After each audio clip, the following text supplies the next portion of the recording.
성부와 성자와 성령의 이름으로 네. 혹시 영린이라는 말을 들어보셨는지 모르겠습니다. 그 상상 속에 있는 동물인 그 용의 치명적인 부분을 가지고 영린이라고 합니다. 원래 용의 그 비늘은 너무나도 단단해서 그 어떤 화살도 칼도 뚫지 못하는데 여기 목과 심장 사이에 여기 비늘 하나가 여기 거꾸로 이렇게 붙어 있답니다. 고기가 영린이고 고기는 그냥 그냥 활에 찔리면 바로 그 용이 죽는답니다. 그래서 누가 여기를 탁 건드리려고 하면 용이 발작을 한답니다. 이 말은 뭐냐면 우리 인간들에게도 그런 영린이 있을 수 있습니다. 다른 건 다 괜찮은데 그걸 건들면 발작합니다.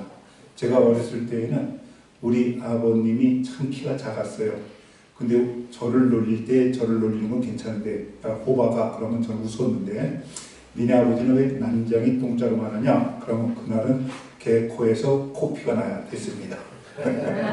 그게 이제 저에게 있어서는 영린이었다고 하는 것이지요. 오늘 말씀에 보면은 부자가 나오는데 참 대단한 부자입니다. 사실은 오늘 성경에서 그냥 한 사람을 표현되어 있는데 다른 성경 종합해 보면 부자에다가 청년이었습니다. 그러니까 부자 청년이 예수님 앞에 나오는데 얼마나 진지한 질문을 가지고 나오는지 모릅니다. 우리 주보에 있는 17절 말씀을 다시 한번 보겠습니다. 시작. 예수께서 길을 나가실새 한 사람이 달려와서 물어 앉아 묻자오되 선한 선생이여 내가 무엇을 하여야 영생을 얻으리까? What must I do to inherit eternal life라고 하는 말이지요. 이 질문이 우리 눈에 들어오는지요. 이 젊은 부자 친구 부족할 것도 없을 것 같은데 부자에다가 젊고 아마 세상을 다 가진 것 같았을 텐데 이 친구가 갑자기 질문합니다. Eternal life. 제가 영생을 구하고 있습니다. 어떻게 하면 제가 영생을 얻을 수 있습니까? 우리 성경을 보면 예수님에게 온 사람들의 질문은 이런 귀한 질문이 없어요. 아마 성경에서 큰 귀한 질문이 이 젊은 부자 청년이 가지고 온 이 질문인 것 같습니다. 다른 질문들 여러분 아주 익숙합니다. 우리도 맨날 하는 질문이니까 나 아파요. 고쳐주세요.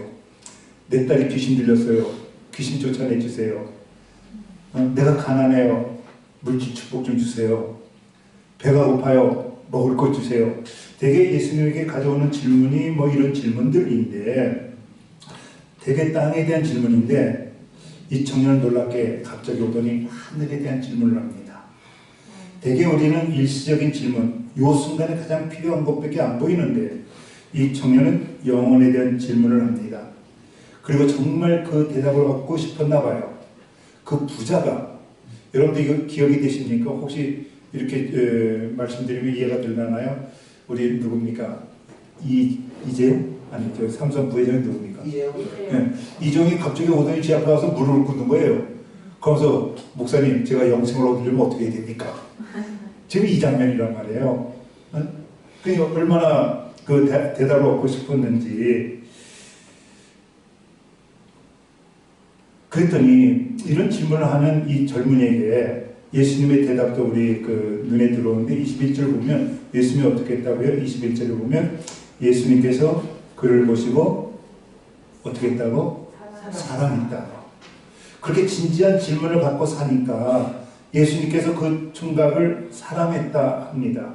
그러니까 여러분들 예수님께 사랑받으려면 진지한 질문 하나 품으시기를 주님의 이름으로 축복합니다. 영혼에 대한 질문, 사라질 것에 대한 질문이 아니라 영원히 사라지지 않을 것에 대한 질문을 했더니 그 총각을 예수님께서 사랑하셨다고. 그래서 예수님께서 세 가지 길을 제시합니다. 제시하신 것이 아니라 세 가지 길을 제시합니다. 이러면 영생을 네가 얻을 수 있다고. 이터널 라이프. 첫째, 계명 지킬 수 있니? 그러니까 모세가 내린 그 10계명 네가 다 지킬 수 있니? 우리 같으면 어떻게 했겠어요? 아유 포기할게요. 못 지켜요. 안식일을 지켜야 되죠. 부모 공경해야지요. 거짓말하지 말아야 되지요. 예쁜 여인이 있어도 절대 나쁜 마음 품으면 안 되지요. 거짓말하면 안 되지요. 나 못해요 하고 포기할 텐데 이 젊은 총각 정말 대단해요. 나 다 지켰는데요. 계명 다 지켰대요. 언제부터 지켰는데? 어려서부터요. 한 번도 어긴 적 없대요. 근데 예수님 죄송합니다. 그 계명 속에는 영생이 없던데요. 오늘 이 말입니다. 모세가 이 계명을 정확히 지켰는데도 없던데요. 그랬더니 두 번째 길은 이거야. 네가 정말 영생을 얻으려면 네가 갖고 있는 것 다 나눠줄 수 있니? 그러니까 물론 이것을 그냥 쉽게 이렇게도 넘어갈 수 있을 겁니다. 여러분들 이웃이 보여야 신앙입니다. 이 정도로 하고 넘어갈 수도 있는데 예수님 아주 직접적으로 뭐라고 얘기했냐면 네가 가난한 사람을 위해서 네 소유를 팔아서 나눠줄 수 있느냐 그렇게 얘기를 합니다. 그랬더니 바로 그 점이 이 부자 청년에게는 영리이었던 것 같습니다. 약점, 부족한 점. 다시 말하면 하늘을 사랑하는 줄 알았는데 재물사랑 밑이었다고 하는 겁니다. 하늘사랑이. 재물사랑이 먼저였고 그래서 주님께서 한 가지 길을 더 제시하는데 그것이 뭐냐면 나를 따라오라 이 말이 안 들린 겁니다. 사실은 나를 따라오라 라는 말이 들렸으면은 예수님 알았어요. 먼저 따라가고 나중에 주님께 은혜 받고 정말 내 인생에 완전히 주님께 감동받으면 그때 내가 물질을 팔아서 가난한 사람을 나눠줄게요. 내가 먼저 주님 먼저 따라가면 안 되나요? 이러면서 주님을 따라갔으면 참 좋았을 텐데 야, 날 따라오려면 물질을 포기해야 돼. 이렇게 얘기를 했더니 셋째 길이 안 보였던 것 같습니다. 와서 나를 쫓으라. 사실은 영생을 얻는 길은 딱 한 길인 줄로 믿습니다. 무슨 말이냐면 주님 따라가면 영생까지 가는 줄로 믿습니다. 아멘. 계명 지킴도 아니고 나눠줌도 아니고 그리고 주님만 따라가면 주님만 졸졸졸졸 따라가면 천국까지 이르게 되는 줄로 믿습니다. 근데 이 청년은 예수님께서 영린을 건드리니까 물질 사랑을 건드리니까 기겁하고 도망가고 맙니다. 근데 여러분들 삭개오 아시나요? 혹시 삭개오가 떠올랐으면 좋겠습니다. 삭개오도 부자였어요. 근데 삭개오의 직업 명칭이 뭐예요? 아, 그러면 아니에요. 50%만 맞았어요. 세리장. 그러니까 국세청 직원이 아니라 삭개오는 국세청장 정도 되는 거예요. 세리장. 세리 중에서도 제일 높은 사람. 그러니까 명예도 있고 또 엄청나게 부자였을 거 아니에요. 근데 이 삭개오도 영린이 있었어요. 부족한 점이 있었어요. 그건 뭐예요? 키가 작았다고 하는 거. 얼마나 키가 작았는지 예수님이 오시는데 왜 이렇게 보고 싶었는지 다음 주일에는 우리 삭개오에 대한 이야기를 좀 해볼까 싶습니다. 근데 여하튼 예수님이 그렇게 보고 싶었는데 키가 작았습니다. 그래서 예수님을 볼 수 없어서 국세청장이 뽕나무 위로 이렇게 올라간 겁니다. 얼마나 우스꽝스럽습니까? 여러분 뽕나무가 큽니까? 뽕나무가 별로 크지도 않은데 거기에 올라가서 예수님을 이렇게 보려고 그런 겁니다. 그랬더니 거기서 예수님께서 자신의 이름을 불러주시지 않습니까? 삭개오야, 내가 오늘 너의 집에 머물러야 하겠다. 그래서 그 순간에 가장 귀한 선물인 구원까지 받게 된 겁니다. 삭개오가 한 것이 뭡니까? 그랬더니 내 소유 절반을 가난한 자에게 나누어 주겠습니다. 예수님을 만나 완전히 변화되니까 거듭나게 되니까 인생이 송두리째 바뀌니까 나눔이 쉬워진 겁니다. 나눔은 어려워요. 근데 예수님 만나면 나눔이 쉬워지는 줄로 믿습니다.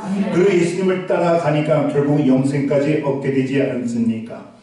여러분들 키 작은 부족, 영린을 오히려 삭개오는 그걸 갖다 걸림돌로 생각하지 않고 예수님을 따라가는 디딤돌로 생각했던 것입니다. 재물 사랑이 너무 컸어도 이 부자 청년이 예수님을 그냥 따라갔더라면 아마 영원한 축복, 영생에 이르렀을 겁니다. 우리 본문 말씀 21절을 다시 한번 읽어보도록 하겠습니다. 같이 읽겠습니다. 시작. 예수께서 그를 보시고 사랑하사 가라사대 네게 오히려 한 가지 부족한 것이 있으니 공안 네가 한 가지 부족한 것이 있으니 이렇게 말씀하고 있습니다. 여러분에게 묻습니다. 예수님 부르면 야 너에게도 부족한 거 하나 있잖아. 그럼 여러분 뭐라고 대답하시겠습니까? 저는 한 가지가 아니라 부족한 게 너무 많아서 저는 너무 많은데요. 아마 그렇게 얘기할 것 같습니다만 사람은 누구에게인가 부족한 것이 있습니다. 근데 그 부족이 불행으로 끝나는 이 청년처럼 되지 마시고 그 부족이 예수님을 만나 축복받는 삭개오처럼 되시기를 주님의 이름으로 축복합니다. 아멘. 부족을 불행으로 만든 그 한 사람 예를 든다면 저는 당연 삼손입니다. 삼손은 성령이 충만해서 태어났고요. 힘의 은사를 받았고요. 정말로 사사로서 세움을 받았고요. 정말로 너무나 훌륭한 축복을 많이 받았는데 딱 하나 영리. 그 약함이 뭐였습니까? 그것도 이방 여인. 자기 나라 여인이 아니라 이방 여인을 사랑함으로 눈이 뽑히고 결국은 연자벨트로 매고 조롱받는 인생으로 살게 됩니다. 물론 마지막에 이방 성전을 무너뜨리면서 거기서 이방인들과 장엄하게 생을 마감합니다마는 어떤 사람은 정말 좋아요. 근데 그 사람이 이상하게 게을러요. 어떤 사람은 정말 신앙생활 잘 하는데 기도가 약간 부족한 것 같아요. 좀 기도를 더 열심히 하면 참 좋을 텐데 어떤 사람은 다 좋은데 정말 좋은데 어쩌다 가끔가다 혈기가 나면요 세상이 뒤집어져요. 왜 이렇게 혈기가 많은지. 어떤 사람은 너무 좋은데 혹 수리 문제라든지.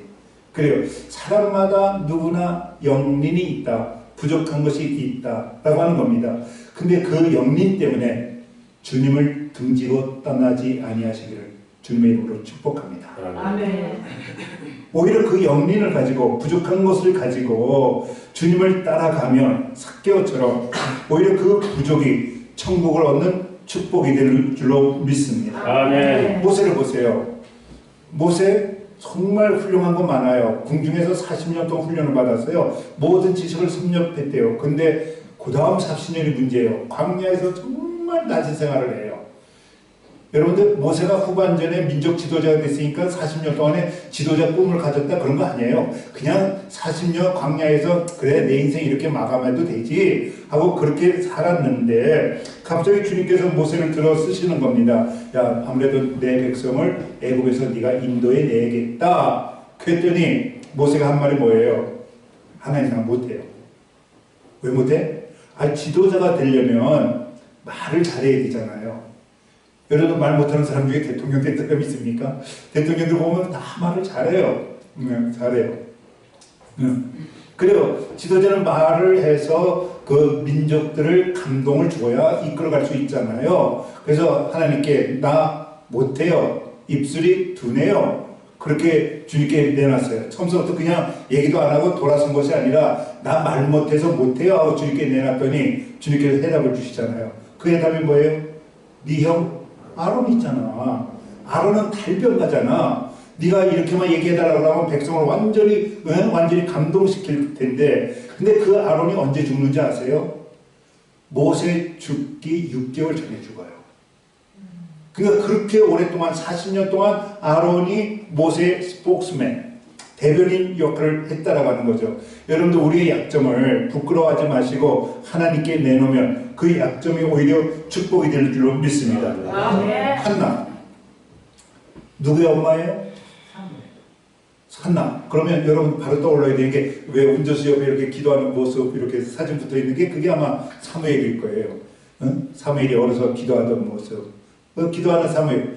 이 사무엘 그러니까 한나는요 아기를 못 낳았어요. 몇 년 동안 못 낳았냐면 20년 동안 못 낳았어요. 그러니까 남편이 그 분인나라고 하는 그 둘째 아내를 얻어요. 거기선 아이가 10명이나 낳았어요. 그러면서 그 분인나가 좀 형님 미안해요 이러면 좋은데 그렇게 얘기했겠어요? 어디 형님 애기도 못 낳아? 그래서 이 성전에 올라갈 때마다 한나가 얼마나 기도를 간절히 했는지 몰라요. 하나님 나도 애기 하나 주세요. 나중에 하도 안 주니까 뭐라고 얘기했냐면 애기만 주시면 하나님께 도로 돌려드릴게요. 애기만 주시면 돌려드릴게요. 그렇게 몇 년을 기도했다고요? 20년 동안 기도했어요. 여러분 이런 기도에 끈기가 있으시기를 주님의 이름으로 축복합니다. 한 번 기도했다고 아무런 변화도 없다고 포기하지 마시고 정말 한나처럼 20년 동안 또 기도하고 한 번 성전에 와서 기도하는데 엘리 선지자가 사사가 보니까 제가 술 먹고 와서 기도하네? 술 먹은 여자처럼 기도했다는 거예요. 엘리 눈에 볼 때. 그랬더니 나 술 안 먹었는데요. 내가 하도 이거 요즘 말로 이야기하면 오장이 찢어질 것 같아서 내가 너무너무 안타까워서 주님께 기도한 건데 그 정도 술 먹은 여자가 미친 여자처럼 주님께 그렇게 간절히 기도했다라고 하는 겁니다. 아들만 주시면. 그랬더니 하나님께서 대답도 안 주셔요. 갑자기 이 엘리가 그러는 거예요. 하나님의 사람 엘리가 야 하나님께서 너 애기 주실 거야. 그러니까 하나님께 이렇게 기도하다가 하나님께서 갑자기 하나님의 음성으로 주신 것이 아닌데 엘리라고 하는 요즘에는 말로 얘기하면 목사라고 하는 사람을 통해서 너 애기 있을 거야. 그랬더니 한나가 그걸 믿어버렸네. 아마 하나님께서 놀래가지고 애기 주신 것 같아요. 그때 이름을 기가 막히게 짓잖아요. 그 아들 이름을 사무엘. 오늘 이 뜻을 좀 아시기 바랍니다. 사마 이게 나온 거예요. 사마하라고 하는 히브리어에서 나온 거예요. 사마하라고 하는 히브리어가 뭐냐면요. 듣다예요. 듣다. 그러니까 하나님이 듣다. 그러니까 사마의 뜻은 하나님이 들어주셨다고. 그래서 그 하나님께 그대로 드리니까 그 다음에 6명의 자녀를 그 다음부터 줄줄이 주시더라고요. 그래요. 여러분에게 물어봅니다. 우리에게 부족한 것이 뭐가 있으십니까? 그것 때문에 너무 절망하지 마십시오. 우리에게 영린이 있다 할 때 그 영린을 하나님 나 이게 참 부족한 거 아시죠? 내가 조금 거짓말을 잘해요. 하나님 내가 조금 게을러요. 하나님 내가 조금 몸이 약해요.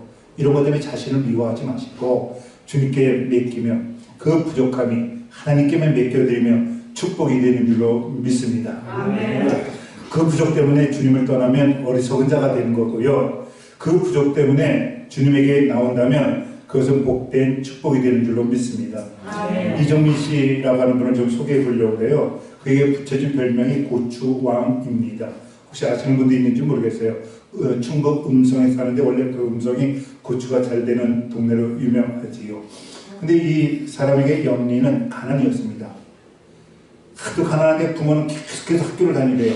그래서 중학교 첫 학기 다니고서는 내가 중학교 다닐 만한 돈이 없다고 부모가 오히려 반대하는데도 막 때리는데도 그냥 학교를 딱 때려쳤대요.